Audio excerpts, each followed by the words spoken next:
Hello dear students, student IQ classes में आपका स्वागत है। इसके पहले वाले वीडियो में मैंने आप लोगों को 1.1 पढ़ाया था और इस वीडियो में हम लोग देखेंगे 10th क्लास का 1.2 चैप्टर।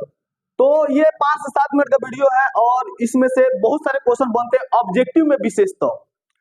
तो ऑब्जेक्टिव क्वेश्चन इससे बहुत ज्यादा बनते हैं, तो चलिए इसको सॉल्व करते हैं। सबसे पहला क्वेश्चन हम लोग का है, सब कोई ध्यान दो बोर्ड पे, everyone take care on the board. सबसे पहले क्वेश्चन कह रहा है, ध्यान दीजिएगा लोग, निम्नलिखित संख्याओं को अभाज्य गुणनखंड के रूप में व्यक्त करें। देखिए, अभाज्य गुणनखंड का मतलब क्या होता है? अभाज्य संख्या किसे कहते हैं? सबसे पहले अभाज्य संख्या आपको मालूम होना चाहिए। तो अवैसी संख्या जो किसी के पहाड़ा में नहीं आती हो उसे कहते हैं अभाज्य संख्या, यानी किसी के पहाड़ा में वही भी नहीं करेगा, उसे क्या कहेंगे? अभाज्य संख्या। जैसे बताओ, एक किसी के पहाड़ में आता है, एक किसी के पहाड़ में आता है, लेकिन एक अभाज्य संख्या नहीं है। सबसे छोटी अभाज्य संख्या होती है 2। एक अभाज्य संख्या नहीं है, एक विषम संख्या है। सबसे छोटी अभाज्य संख्या क्या होती है? तो 2। अगर इस पृथ्वी पर कोई आप लोगों से पूछेगा कि सबसे छोटी अभाज्य संख्या क्या होगी, तो आप कहिएगा सबसे छोटी अभाज्य संख्या 2 होगी। कहेगा सबसे बड़ी अभाज्य संख्या क्या होगी, तो आप कहिएगा बड़ी तो अभाज्य संख्या कुछ भी हो सकता है ना, बड़ी का लिमिट नहीं है। हाँ, सबसे छोटी भाज्य संख्या बताइए लोग। सबसे छोटी भाज्य संख्या 4 होती है, राइट। तो भाज्य संख्या, सबसे छोटी भाज्य संख्या होती है 4। सबसे बड़ी भाज्य संख्या क्या होती है? अनलिमिटेड, उसका पता नहीं है, राइट। अच्छा, तो अभाज्य संख्या को अंग्रेजी में क्या कहते हैं? तो प्राइम नंबर कहते हैं। भाज्य संख्या को अंग्रेजी में कहते हैं कंपोजिट नंबर, ठीक है। अच्छा, अभाज्य संख्या एक और नाम होता है, आप लोग जानते हो कि नहीं जानते हो? अभाज्य संख्या का एक और नाम होता है, इसको बोलते हैं रूढ़ संख्या। रूढ़ नहीं कहते हैं चाउर बोले रूढ़ बा, इसका मतलब टूट नहीं रहा है, तो ये भी नहीं टूटता है। अभाज्य संख्या भी नहीं टूटता है, इसीलिए इसको रूढ़ संख्या कहते हैं। नहीं कहते बड़ी रूढ़ बाटे, टूटते नहीं थे, है ना। तो रूढ़, अभाज्य संख्या को रूढ़ कहते हैं। अभाज्य संख्या का दूसरा नाम क्या है, कौन बताएगा? यौगिक। क्या कहते हैं? यौगिक। तो भाज्य संख्या को यौगिक संख्या भी कहते हैं, ठीक है। चलिए आगे चलिए, वो साइंस का यौगिक अलग है। अब देखिए, हमको अभाज्य संख्या में व्यक्त करना है, कह रहा है, ध्यान से देखिएगा लोग, अभाज्य गुणनखंड में व्यक्त करना है। अभाज्य गुणनखंड का मतलब होता है कि अगर उसके आंसर में जो भी संख्या आएगी वह क्या होंगी? तो अभाज्य ही होंगी, भाज्य नहीं होगी। जैसे देखिए, मैं 140 को तोड़ रहा हूं, मैं 140 को तोड़ रहा हूं, देखिए, तो 2 से तोड़ूंगा कितना हो जाएगा? 70।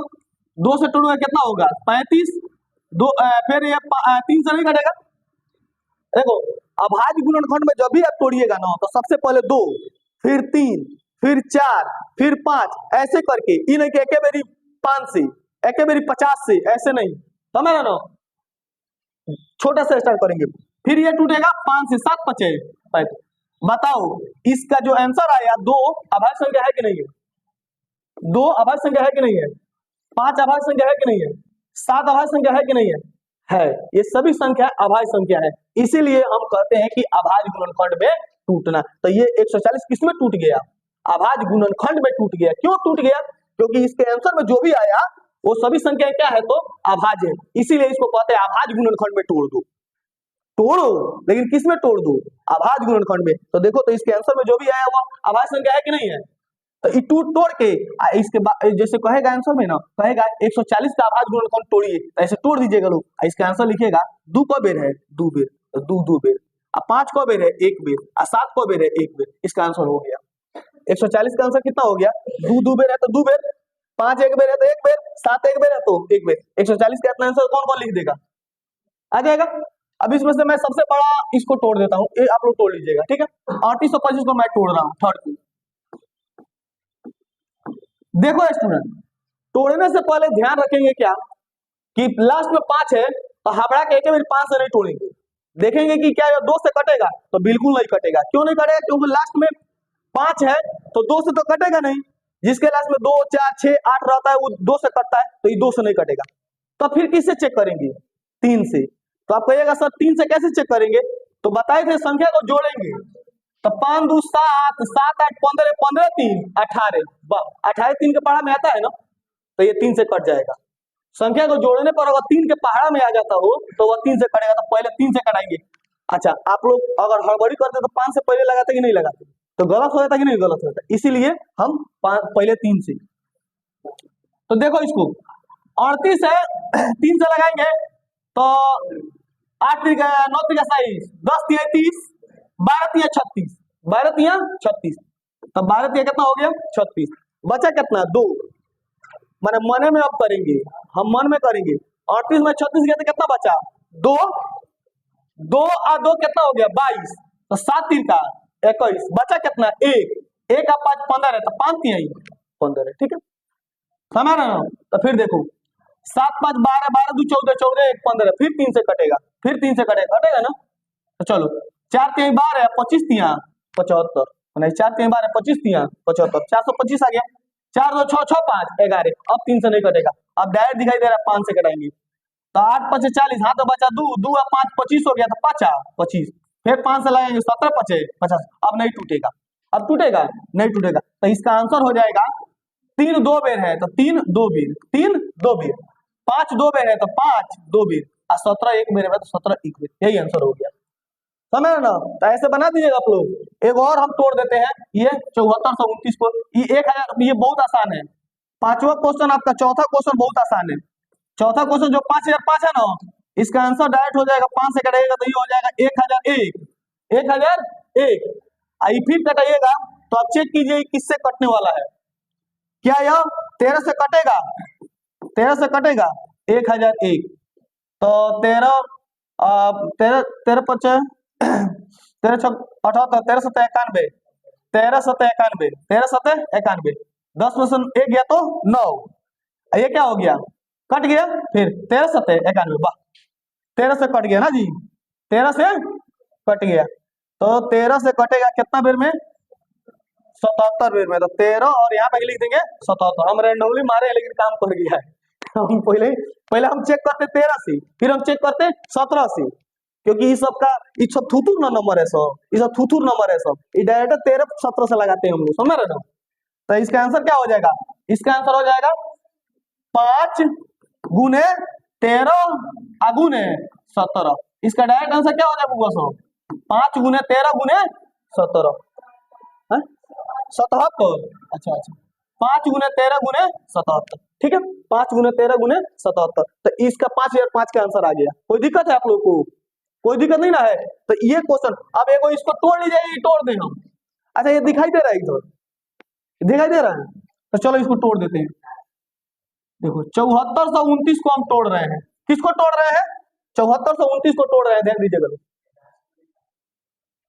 किसको, ये हाँ ये 77 और भी कटेगा, हाँ और कटेगा, 7 से 11 तो 77, वाह, तो इसको और भी तोड़ के लिख सकते हैं, इसको और भी लिख दो तोड़ के, 7 गुने 11, 7 गुने 11, ये राइट आंसर हो गया, बिल्कुल सही है। तोड़ दीजिए 77 को, माइंड में नहीं आया है, तोड़ देंगे तो 7 गुने 11 हो गया, अब जाके फाइनल हो गया।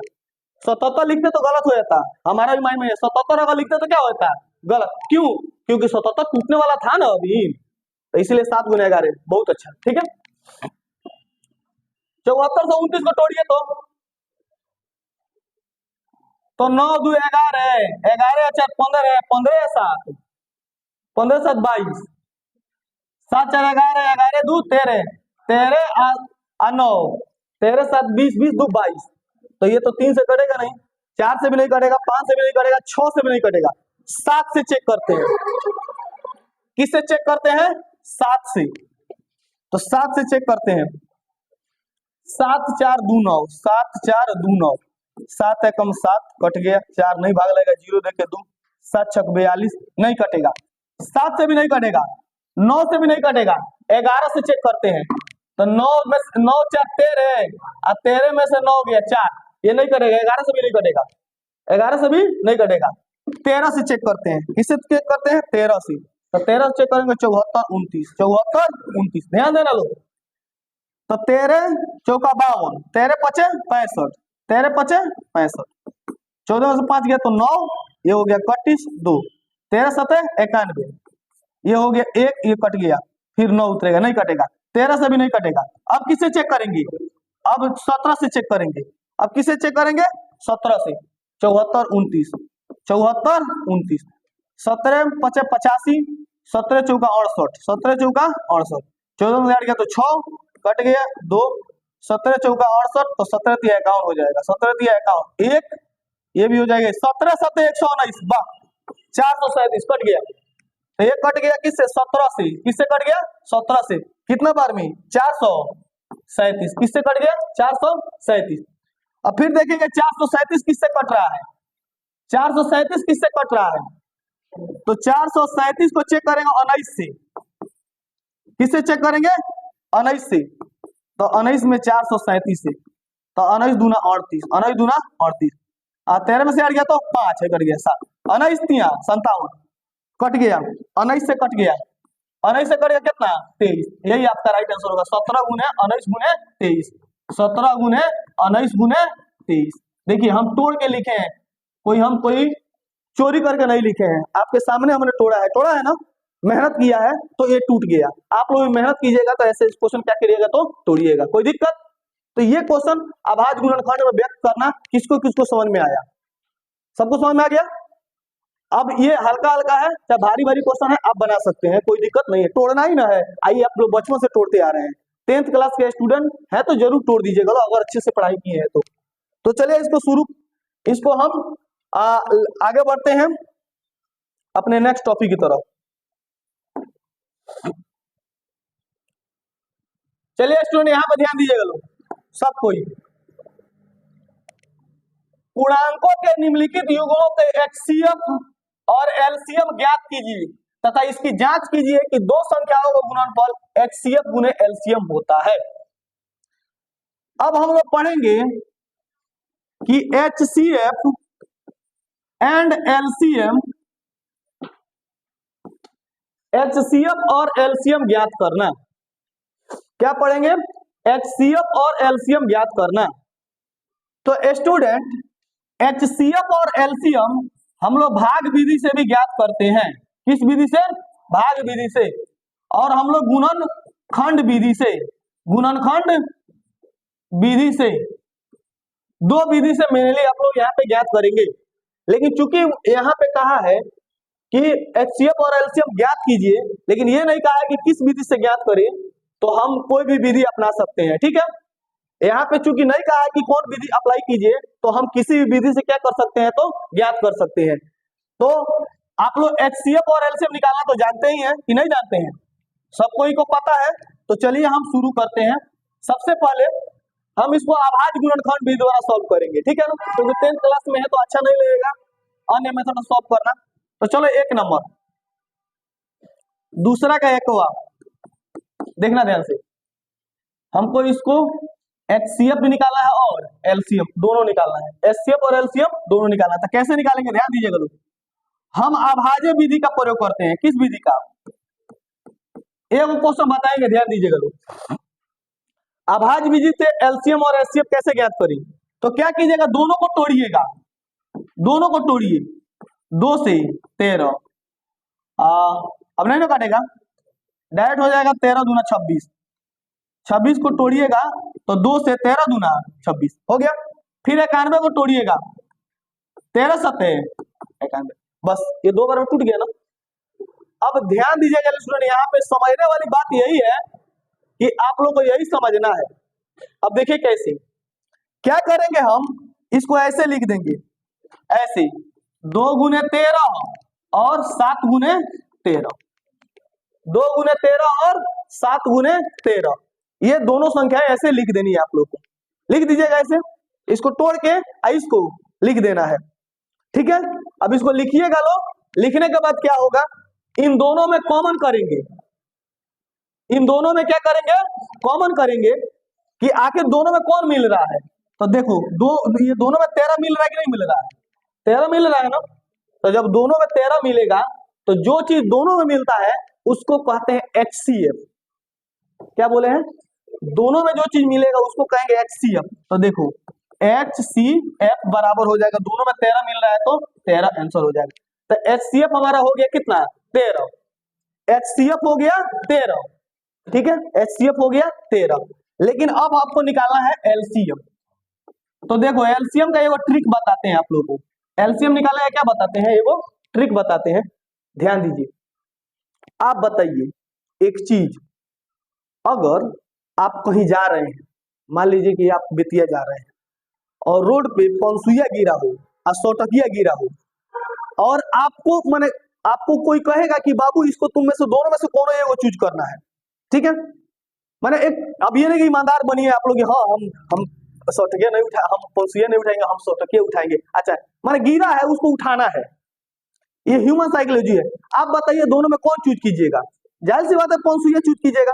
तो जब भी दो अलग अलग संख्याएं हो तो बड़ी वाली संख्या मैंने दोनों में तो एगो चूज करना हो तो पंसुइया भी चूज करेगा, बड़ा वाला चूज करेगा, राइट। लेकिन अगर सोटकिया दोनों गिरा हो तो कहेगा इसमें से दोनों सोटकिया में से कौन उठाएगा, तो कोई उठा के चल देंगे ना, समझ। तो जब दो संख्याएं समान हो तो कोई उठा लेंगे, लेकिन अगर दोनों संख्या में बड़ा रहे तो कौन उठाएंगे? बड़ा वाला उठाएंगे, बस इसको माइंड रखेंगे। आप बताइए इन दोनों 13 में किस 13 को हम उठाएंगे? किसी को उठा लेंगे, क्योंकि यहाँ भी पावर एक है और यहाँ भी पावर एक है, तो किसी को उठा लेंगे, तो किसी एक को उठा लेंगे। अब बच गया कौन है? 2 और 7 बच गया, तो 2 और 7 को गुना कर देंगे, राइट। क्या बताएं, ये दोनों संख्या है, रोड पर दोनों संख्याएं गिरी हुई है, दोनों में एक पावर है, किसी को एक उठा लेंगे, आगे दोनों को उठाइएगा। अब वही अगर 13 का पावर दूर आता तो 13 का पावर 2 को ना लेते, 13 का पावर 1 को क्या करते? छोड़ देते, समझ रहे ना। तो 13 ले लेंगे और ये 2 और 7 है तो 2 और 7, अब इसको मल्टीप्लाई कर देंगे। 13 दूना 26 और 26 गुने 7 242, 7 छक 42 के 2 हाथ में 4 और 7 दूना 14 4 18 182, 182। तो अब आप बताइए एचसीएफ 13 और एलसीएम 182 निकाले हैं, तो किसी को दिक्कत हुआ है निकालने में? समझ में आ गया। लेकिन यहाँ पे एक और कंडीशन कहा है कि इसकी जांच करना है, इसकी जांच करना है। तो स्टूडेंट मैं एक फॉर्मूला बता रहा हूं जिसको आपको जुग जुग तक याद रखना है। कब कब याद रखना है? जुग जुग तक याद रखना है। जब तक यह पृथ्वी चलेगी तब तक आपको क्या करना है? उसको याद करना है। तो चलिए इसको आपको याद रखिएगा लो, जुग जुग तक मैं इसको आपको बता रहा हूं। देखिए आप लोग को मैं एक फॉर्मूला बता रहा हूं, इसको आपको जुग जुग तक याद रखना है, ठीक है। वो फॉर्मूला क्या है? तो देखिए बहुत इंपॉर्टेंट फॉर्मूला है, वेरी वेरी इंपॉर्टेंट। यह मने बाण है, बाण को राम बाण है, बाण को ये राम बाण है, लक्ष्मण बूटी है, क्या है? लक्ष्मण बूटी है। चलिए दो संख्याओं का गुणनफल, दो संख्याओं का गुणनफल, गुणनफल बराबर, दो संख्याओं का गुणनफल बराबर, देखो HCF गुने LCM, याद करो तो फॉर्मूला, दो संख्याओं का गुणनफल बराबर HCF गुने LCM, राइट। दो संख्याओं का गुणनफल बराबर HCF गुने LCM, समझ रहे हो ना। तो ये फॉर्मूला कौन कौन याद कर सकता है? दो संख्याओं का गुणनफल बराबर HCF गुने LCM, याद रहेगा। अच्छा एक बात बताओ, एक सिंपल क्वेश्चन पूछते हैं, आप लोग पढ़े हैं ऐसे, 2x बराबर 10, 2x बराबर 10, तो जब x निकालना हो तो 10 बट्टा नीचे क्या होता है? 2। तो इसी तरह अगर आपको HCF निकालना हो तो क्या होगा? जल्दी बोलिए, अगर आपको HCF निकालना हो तो क्या होगा? HCF निकालना हो तो हाई ऊपर हो जाएगा, दो संख्याओं का गुणनफल अब बटा, अगर HCF निकालना हो तो LCM नीचे हो जाएगा, राइट, सही बात है ना। अच्छा अगर LCM हम कह दे कि LCM निकालो तो क्या कहिएगा लोग? तो दो संख्याओं का गुणनफल ऊपर हो जाएगा, दो संख्याओं का गुणनफल ऊपर हो जाएगा, नीचे क्या आ जाएगा? नीचे आ जाएगा HCF। हालांकि ये फॉर्मूला है क्या? ये फॉर्मूला नहीं है, ये दोनों फॉर्मूला नहीं है, इन लोगों की नजर में फॉर्मूला बन जाता है, लेकिन फॉर्मूला है नहीं। इसको तो दिमाग से लगा निकाले हैं ना, अब जिसके पास दिमाग नहीं है वो तो रटेगा ना, एचसीएफ बराबर 2 संख्या गुणनफल बटा एलसीएफ, ऐसे थोड़ा रटना थोड़े है, ये तो माइंड में याद रखना है। अच्छा, इसको हम क्या ऐसे भी लिख सकते हैं क्या, इसको हम ऐसे भी एक फॉर्मूला बना सकते हैं, ये तो फॉर्मूला चलो है ही, एक और फॉर्मूला हम बना देते हैं, 2 संख्याओं का गुणनफल, 2 संख्याओं का गुणनफल बराबर, सुनो 2 संख्याओं का गुणनफल कौन संख्या है, 2 संख्या है, दोनों संख्या को गुना कर रहे हैं, तो दोनों संख्या गुना करने पर क्या आएगा, पहली संख्या गुने, ये तो बबुआ वाला क्वेश्चन है ना, इसमें कोई प्रॉब्लम है क्या, अरे भाई संख्या को दो गो, तो दोनों संख्या गुना करेंगे तो पहली और गुना दूसरी नहीं करेंगे क्या, सिंपल बात है। तो कोई क्वेश्चन पूछेगा 2 संख्या का गुणनफल क्या होता है, तो पहली संख्या गुने दूसरी संख्या। अब आप बताइए अगर हमको पहली संख्या निकालना हो तो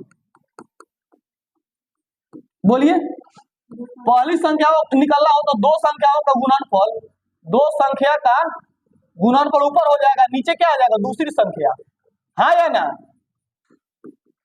अच्छा, दूसरी संख्या निकालना हो तो पहली संख्या नीचे हो जाएगा, 2 संख्या का गुणनफल, 2 संख्या का गुणनफल ये ऊपर हो जाएगा, नीचे क्या आ जाएगा, पहली संख्या। बताओ ये फॉर्मूला है क्या, ये फॉर्मूला है क्या, ये फॉर्मूला नहीं है इन लोगों की नजर में फॉर्मूला है, लेकिन वास्तव में फॉर्मूला है नहीं, ये ऐसे दिमाग से निकालते हैं इसको, ये सब चीजें याद रहेंगी नहीं रहेंगी। पहली संख्या निकालना हो तो 2 संख्या गुणनफल बट्टा दूसरी संख्या, और दूसरी संख्या निकालना हो तो 2 संख्या गुणनफल बट्टा पहली संख्या, समझ रहे ना। अब इस पर क्वेश्चन हम बता रहे हैं, ध्यान दीजिएगा, अब इस पर क्वेश्चन बता रहे हैं, ध्यान दीजिएगा। जैसे कि जस्ट आप लोगों से कहे हैं हम, जैसे कि जस्ट आप लोगों से कहा गया है स्टूडेंट, जस्ट आप लोगों से कहा गया है, जस्ट आप लोगों से कहा गया है कि इसको जांच करने के लिए, किसको जांच करने के लिए, इसको जांच करने के लिए, तो मैं यहाँ पे लिख दे रहा हूं कॉलेज, मैं यहाँ पे लिख दे रहा हूं इसका इसका ध्यान दो लोग, 26 और देखते हैं 26 और 91 का एचसीएफ कितना आया है, एचसीएफ आया है 13 और एलसीएम कितना आया है, एलसीएम आया 182। इन दोनों को लिख के मैं इसको मिटा रहा हूँ, ये दोनों को लिख के मैं इसको क्या कर रहा हूँ, मिटा रहा हूँ। ध्यान दीजिएगा लोग, अब ध्यान देना, ध्यान देना, चूंकि कह रहा है, यहाँ पे फिर अब से लिख दे रहा हूं, ये इसमें 1 नंबर क्वेश्चन में एचसीएफ था 13 और एलसीएम आया है हम लोग का 182। अब चूंकि कहा है कि जांच कीजिए, क्या कीजिए, जांच कीजिए, तो देखो जांच कैसे करेंगे, जांच कैसे करेंगे, तो ध्यान देना, वो कह रहा है कि 2 संख्या गुणनफल बराबर चेक कीजिए कि एचसीएफ गुने एलसीएम होता है कि नहीं होता है। तो हम लोग का फॉर्मूला भी लिखे थे ना, इसके ये ना फॉर्मूला लिखे थे, 2 संख्याओं का गुणनफल बराबर एचसीएफ गुने एलसीएम, है ना, तो इसको जांच कर देना है। तो चलो लिखते हैं, 2 संख्याओं का गुणनफल, 2 संख्याओं का गुणनफल बराबर एचसीएफ गुने एलसीएम। अच्छा, एलसीएम गुने एचसीएफ लिख सकते हैं क्या, है जी, लिख सकते हैं, गुना में है तो इसको उलट पुलट कर सकते हैं, कोई दिक्कत नहीं है। चलो आप बताओ 2 संख्या कौन कौन है, तो है 2 संख्या है 26 गुने 91 अब बराबर एचसीएफ कितना है 13 गुने 100, 13 गुने 182। तो देखो 2 संख्याओं को गुना करने पर अगर हमेशा एचसीएफ और एलसीएम क्या होते हैं, तो बराबर आते हैं, यानी 2 संख्या जो हम निकाल रहे थे, जो हमको 2 संख्या निकाल दिया हुआ था, उसका एचसीएफ और एलसीएम निकाल के उन दोनों संख्या को इस एचसीएफ और एलसीएम गुना करेंगे, दोनों बराबर आ जाएंगे, तो कहिएगा कि हमारा निकालना सार्थक है, यानी जो एचसीएफ निकाले हैं वो सही निकाले हैं, गलत नहीं है। तो इसको जांच कर दीजिए, तो इसको गुना करेंगे तो कितना होगा गुना करो 26 में 91 से, 26 एकम 26, 9 छक 54 5, 9 2 18 5 23, 6 23, 2366, 9 5 9 2 18 5 23 6 23 2366, कितना आ गया 2366। इसको भी गुना करो, क्या इतना आ रहा है, तो गुना करो 182 में 83, 3 दूना 6, 8 3 हाथ में 2, 3 कम 3 2 5, 182 एकम 182, 6 6 8 पते हाथ में 1 1 2, 2366। दोनों तरफ क्या है, बराबर है, तो ये क्या हो गया आपका प्रूव हो गया। सही बात है ना। तो इस तरह आप इसको प्रूव कर सकते हैं। बताइए, इसको निकाल लीजिएगा लोग, ये निकल जाएगा, दोनों का एलसीएम एलसीएम निकाल लीजिएगा लोग और ऐसे प्रूव कर दीजिएगा लोग। तो इसका आंसर आप लोगों को कमेंट बॉक्स में देना है। ओके, इसका आंसर आप लोगों को कमेंट बॉक्स में देना है, ठीक है। तो चलिए नेक्स्ट हम चलते हैं अगला।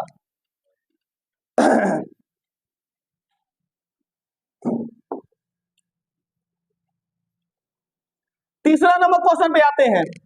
किस क्वेश्चन पे आते हैं हम, तीसरा नंबर क्वेश्चन पे। तो देखो, सेम टू सेम वही काम करना है, सेम टू सेम वही काम करना है। यहाँ पे 2 संख्या था, अब यहाँ पे कितना संख्या है, 3 संख्या है। यहाँ पे कितना संख्या है, 3 संख्या है। यहाँ पे कितना संख्या है, 3 संख्या है। तो 2 अंक 3 संख्या है, 2 अंक वाली संख्या का एचसीएफ से निकाल लिए थे। अब हमको निकालना है 3 अंक वाली संख्या का, तो नहीं निकलेगा। 2 गो हो तभी वही मेथड और 3 गो हो तभी वही मेथड। तो चलो 1 नंबर बता देते हैं, बाकी 2 और 3 आप लोग कमेंट बॉक्स में आंसर दीजिएगा। तो तीसरा का 1वां, इसको जांच नहीं करना है, इसको जांच। तो 12 15 और 21, 12 15 21 का क्या निकाला है, एचसीएफ और एलसीएम। कोई दिक्कत, तो देखो कैसे निकालेंगे, ध्यान दो लोग। 12 को तोड़ दो, ऐसे तोड़ो इसको, ये हमको बर्दाश्त नहीं हो रहा है, तोड़ दो इसको, टूट गया। फिर 15 को भी तोड़ो, 15 को भी तोड़ो, 3 से 5 यही 15 टूट गया।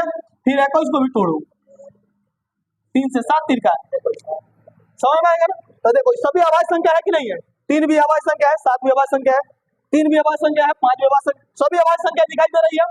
अब इसको करने के बाद इसको सजा दो, इसको क्या करेंगे, सजा देंगे। तो सजा दो, सजाओ। 2 गुने माने 2 गुने 2 है, तो इसको 2 का पावर 2 लिख सकते हैं। कौन कौन समझ सकता है इसको, 2 मेरा 2 लिख सकते हैं, आ गुने 3 लिख दिए। अच्छा ये तो नहीं है, तो 3 गुने 5 और ये हो जाएगा 3 गुने।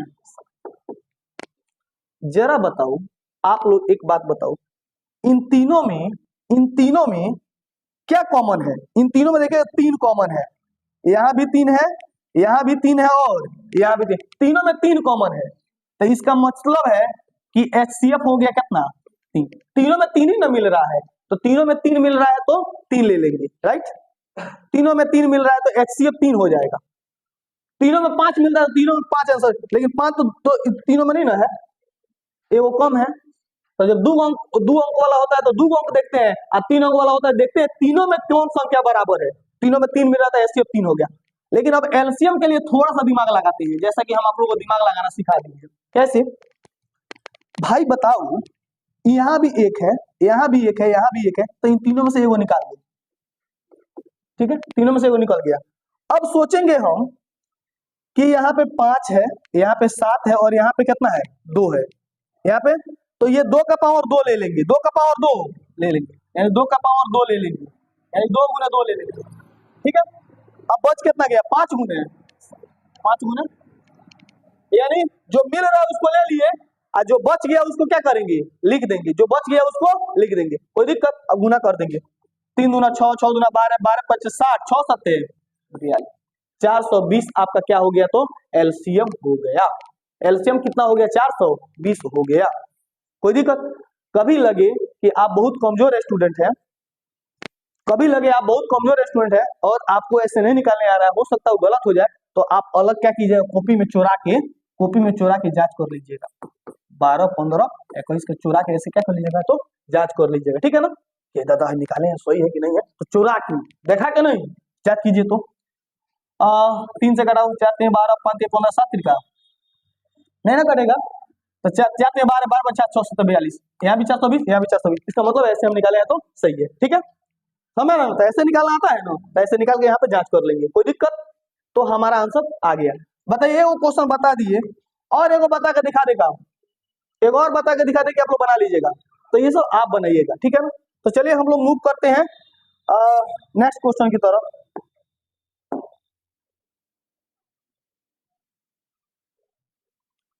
चौथा नंबर क्वेश्चन देखिएगा लोग, स्टूडेंट चौथा नंबर क्वेश्चन देखिएगा ध्यान से।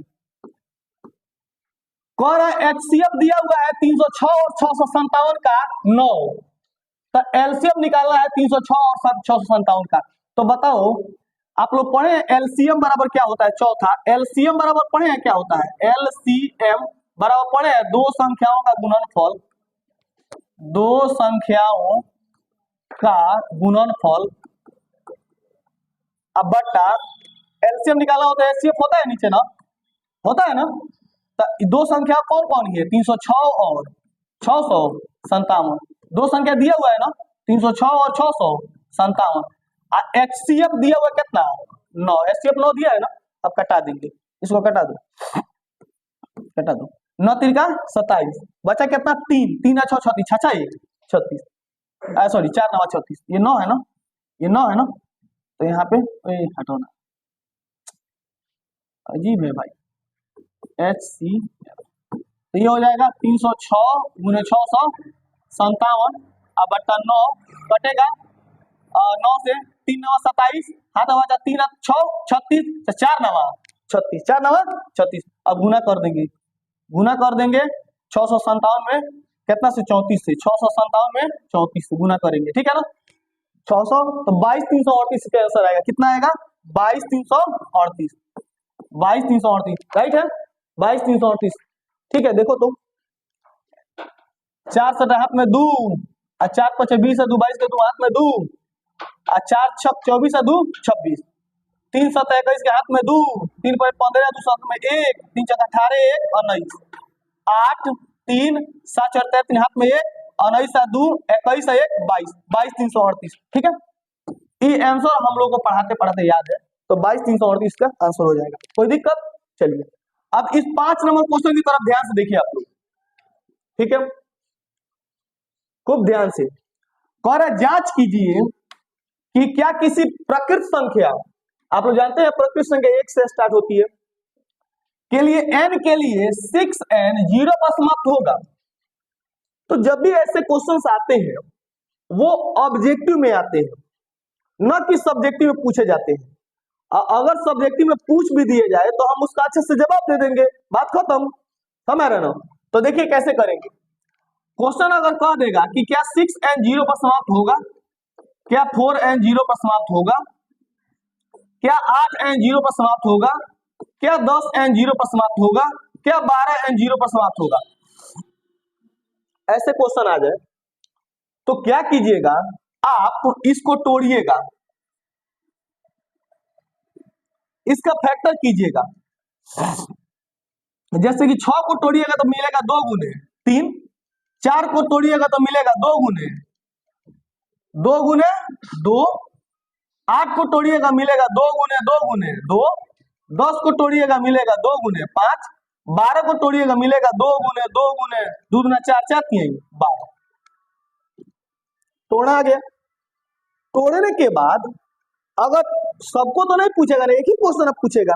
मेरा काम है एक क्वेश्चन पर 10 क्वेश्चन बताना, मैंने यहाँ पे 10 क्वेश्चन लिख दिया, लेकिन आपसे कोई एक क्वेश्चन पूछा जाएगा। तो अब आपको इसमें से बताना है कि क्या यह संख्या 0 पर समाप्त होगा, कि यह संख्या 0 पर समाप्त होगा, कि यह संख्या 0 पर समाप्त होगा, कि यह 0 पर समाप्त होगा, कि यह 0 पर समाप्त होगा। तो सबसे पहले 0 कब, किसके लास्ट में 0 आएगा? क्या 2 और 3 में गुना करने पर 0 आ रहा है? नहीं आ रहा है। क्या 2 और 2 में गुना करने पर 0 आ रहा है? नहीं आ रहा है। 2 दूना 4 दूना 8 0 कहाँ आ रहा है? 2 5 10 ये 0 आ रहा है। तो इसका मतलब है कि जिसके गुणनखंड में, यानी अगर कोई संख्या का अगर गुणनखंड कीजिएगा, अगर उसमें 2 और 5 आते हैं, यदि किसी संख्या का गुणनखंड करने पे 2 और 5 आते हैं तो वह संख्या 0 पर समाप्त होगी, और 2 और 5 नहीं आएंगे तो 0 पर समाप्त नहीं होगी। बस यही फंडा याद रखना है। क्या फंडा याद रखना है? यदि संख्या को तोड़ेंगे और तोड़ने पे गुणनखंड में क्या आ जाए, 2 और 5 आ जाए, तो वह 0 पर समाप्त होगी। लेकिन अगर 2 और 5 उसमें नहीं दिखाई दे तो क्या वह 0 पर समाप्त होगी? नहीं। अरे 0 पर समाप्त होने का मतलब है लास्ट में 0, नहीं समझ में आ रहा है? 0 पर समाप्त होने का मतलब क्या होता है? लास्ट में 0। तो लास्ट में 0 आएगा कि नहीं आएगा? अगर 2 और 5 रहेगा तो लास्ट में 0 आएगा कि नहीं आएगा? बिल्कुल आएगा। उसी तरह अब आप इसको ये समझ गए। उसी तरह अगर मैं आपसे कहता हूं स्टूडेंट्स अगर मैं आपसे कहता हूं कि बताइए कि 30 जीरो पर समाप्त होगा, ये तो 30 तो खुद ही जीरो है, 30 तो खुद ही जीरो है, तो लास्ट में जीरो है तो वो जीरो पर समाप्त होकर करेगा, तो कोई क्वेश्चन नहीं है। तो ये लास्ट में जीरो देकर नहीं पूछेगा आपसे, आपसे ऐसा क्वेश्चन पूछेगा, कहेगा बताइए 12 जीरो पर समाप्त होगा, तो 12 को तोड़िए, 4 गुने 3 कहाँ आ रहा है, 4 3 12 हो रहा है, लास्ट में जीरो आ रहा है, तो ये जीरो पर समाप्त होगा नहीं। कहेगा बताइए 24 जीरो पर समाप्त होगा, तो तोड़ो तो 2 गुने 2 दूना 4, 4 3 12, 12 दूना 24, तो इसमें कहीं 2 पॉइंट दिखाई दे रहा है, तो यह जीरो पर समाप्त होगा नहीं, जीरो पर समाप्त होगा बस। ठीक है, तो चलिए हम इसको बना देते हैं जिससे कि आप देखिए सॉल्यूशन लिखिएगा, लोग लिखिएगा यहाँ 6n लिख लीजिएगा, 6n का गुणनखंड करने पर 6n का गुणनखंड करने पर तो हमें क्या मिलेगा, 6n को तोड़ेंगे तो क्या मिलेगा, 2 गुने 3 का पावर क्या मिलेगा n, माना दोनों का पावर ना n, साथ साथ लिखेंगे अब 6, तो इसको हम लोग लिख सकते हैं 2 का पावर भी n और 3 का पावर भी n, दोनों पर 2 और 3 लिख सकते हैं, क्यों, क्योंकि इस पर भी n होगा और इस पर भी n होगा, दोनों पर 2 का पावर n और 3 के पावर n, दोनों पर हम चढ़ा सकते हैं। अगर नहीं जानते हैं तो जान जाइए कि ऐसे लिखा जाता है, ठीक है, बस नहीं जानते हैं कि ऐसा लिख सकते हैं तो आप जान जाइए कि ऐसा लिखा जा सकता है। 6 को तोड़ेंगे 2 गुना 3 का पावर n, तो 2 का पावर भी n और 3 के पावर भी n, दोनों पर n चढ़ा सकते हैं, ठीक है। तो यहाँ पे लिख दिए एक लाइन, चूंकि अभाज्य गुणनखंड में शून्य पर समाप्त होने के लिए, शून्य पर समाप्त होने के लिए 2 और 5 आवश्यक है, 2 और 5 आवश्यक है, 2 और 5 आवश्यक है कि नहीं है, है ना, जबकि 6 के पावर n बराबर 2 गुने 3 है, 2 गुने 3 है, इसमें 2 और 5 है नहीं है, अतः यह जीरो पर समाप्त नहीं होगी। थोड़ा सा आपको मैं एक लाइन बताना चाहूंगा, यह 2 नंबर में क्वेश्चन हो गया, या कितना नंबर में क्वेश्चन हो गया, 2 नंबर में आएगा तब, लेकिन अगर ऑब्जेक्टिव आएगा तो इतना लिखने का जरूरत है, ऑब्जेक्टिव आएगा तो इतना लिखने का जरूरत ही नहीं है, सीधे आप कहेगा 24 तो तोड़ दीजिएगा लोग, 2 से 6, 2 से 3, नहीं 24 तो तोड़ना है, 24, 2 से 12, 2 से 6, 2 से 3, इसमें कोई 2 पाई दिखाई दे रहा है तो जीरो पर समाप्त नहीं होगा, ठीक है, 2 और 5 दोनों होना चाहिए तभी जीरो पर समाप्त होगा। तो बात समझ में आ गई आप लोगों को, कहेगा 36 जीरो पर समाप्त होगा, तो तोड़िए 2 से 18, 2 से 9, 3 से 3, कहीं 2 पाई दिखाई दे रहा है तो जीरो पर समाप्त होगा नहीं, जीरो पर समाप्त होगा, तो बात खत्म। तो ये आएगा, तो ये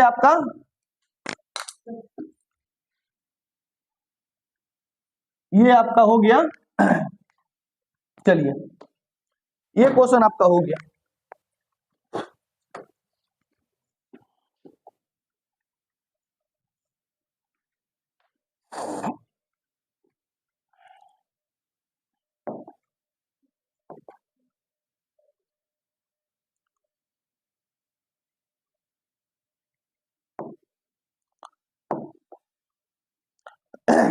क्वेश्चन नंबर 6 देखिएगा लोग ध्यान से, कह रहा है कि व्याख्या करें कि 7 गुने 11 गुने 13 प्लस 13 और 7 गुने 6 गुने 5 गुने 4 गुने 3 गुने 2 गुने 1 प्लस 5 भाज्य संख्याएं हैं।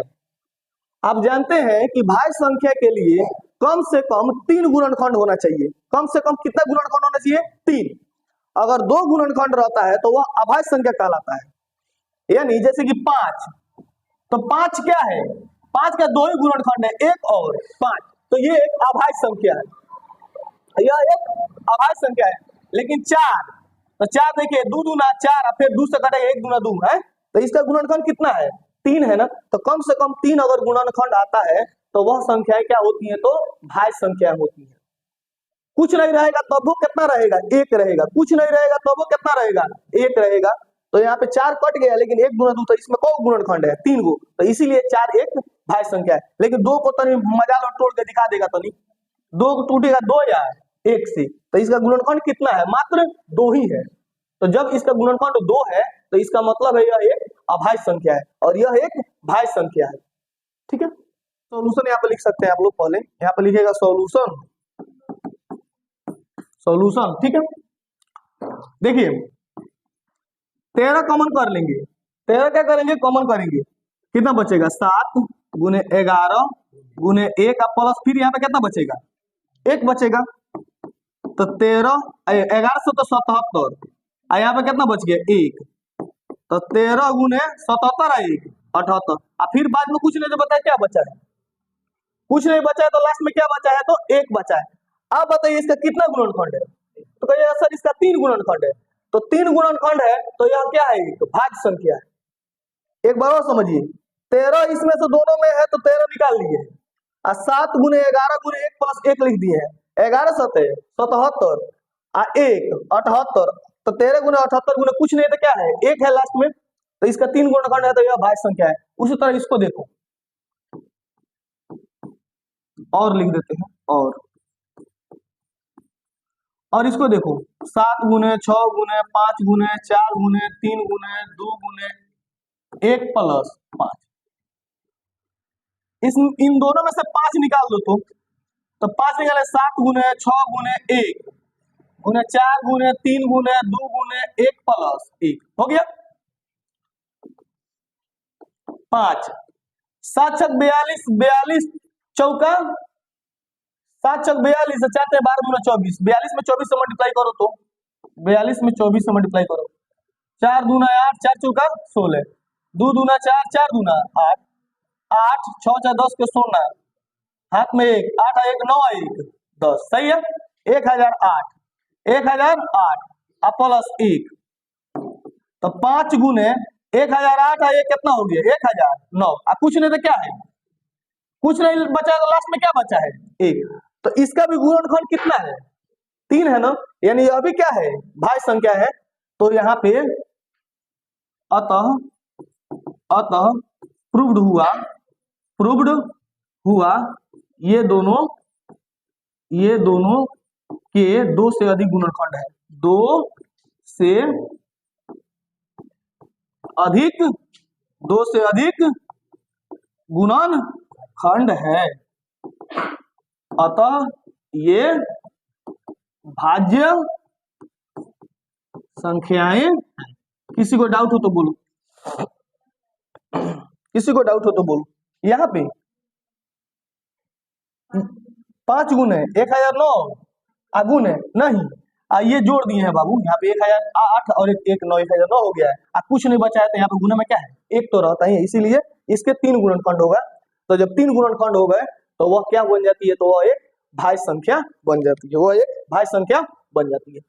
आया बेटा, ये भी क्वेश्चन आपको समझ में आया होगा। क्या करेंगे, 7 गुने 11 गुने 13 प्लस 13 है, यहाँ से 13 निकाल लेंगे, और 7 बच गया 11 बच गया, और गुने 11 से तो 77 1 78 हो गया।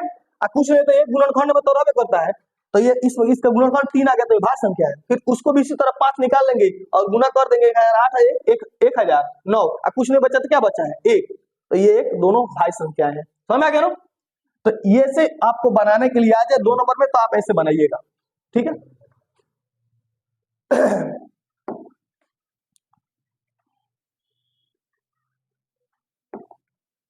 अगला क्वेश्चन देखिए, 7 नंबर क्वेश्चन। 7 नंबर क्वेश्चन ध्यान से देखिए, कह रहा है कि किसी खेल के मैदान के चारों ओर एक वृत्ताकार पथ है, चक्कर लगाने में सोनिया को 18 मिनट लगते हैं, जबकि इसी मैदान का चक्कर लगाने में रवि को 12 मिनट लगते हैं। मान लीजिए कि वे दोनों एक ही स्थान से चलना शुरू करते हैं, एक दिशा में चलते हैं, कितने पुनः आरंभिक स्थान में मिलेंगे। तो आप इसका एलसीएम निकाल दीजिए। 7वां का एलसीएम हो जाएगा LCM of 18 and 12। एलसीएम निकाल देंगे 18 और 12 का, 18 और 12 का। जब भी कहे एक ही स्थान से चलना शुरू करते हैं ना, कह रहा है ना एक ही स्थान से चलना शुरू करते हैं, तो ऐसे क्वेश्चंस को हम लोग एलसीएम निकाल के इसको सॉल्व करते हैं। जैसे कहेगा पुनः दोनों घंटे एक ही साथ बजेगी तो समझिएगा एलसीएम निकालना है, समझ रहे ना। तो ये सब क्वेश्चन में दिमाग में थोड़ा सा माइंड में रखना है। तो कैसे करेंगे, 18 को तोड़ दीजिए, 2 से 9 गुना 18, 3 से 3 3 9, फिर 12 को तोड़ दीजिए, 2 से 6 गुना 12, 2 से 3 गुना 6। अब इसको बैठा दीजिए, 18 को तोड़ेगा तो क्या आया है 2 गुने 3 गुने 3, 12 को तोड़ेगा तो क्या आया है 2 गुने 3। आपको बताए थे एलसीएम निकालने के लिए, एलसीएम निकालने के लिए बताए थे दोनों में नीचे 2 ज्यादा है तो दोनों 2 को ले लेंगे, दोनों 2 को ले लेंगे। अब किसी 2 को नहीं टच करेंगे। दोनों में 3 ज्यादा है, ई भी दोनों 3 को ले लेंगे। अब किसी 3 को टच नहीं करेंगे। तो 2 दूना 4, 4 3 12, 12 3 36। तो 36 हमारा क्या हो गया, आंसर हो गया। यानी प्रारंभिक स्थान पर कब मिलेंगे, तो 36 मिनट बाद। 36 मिनट बाद वे दोनों प्रारंभिक स्थान पर, प्रारंभिक स्थान पर मिलेंगे। कोई दिक्कत? अगर ई घंटा में आंसर आता तो आप इसको 60 से भाग देते तो घंटा में बदल सकता था, ठीक है। तो यहाँ पे मैंने 1.2 चैप्टर आपका समाप्त किया, ठीक है। अब मिलते हैं नेक्स्ट वीडियो में।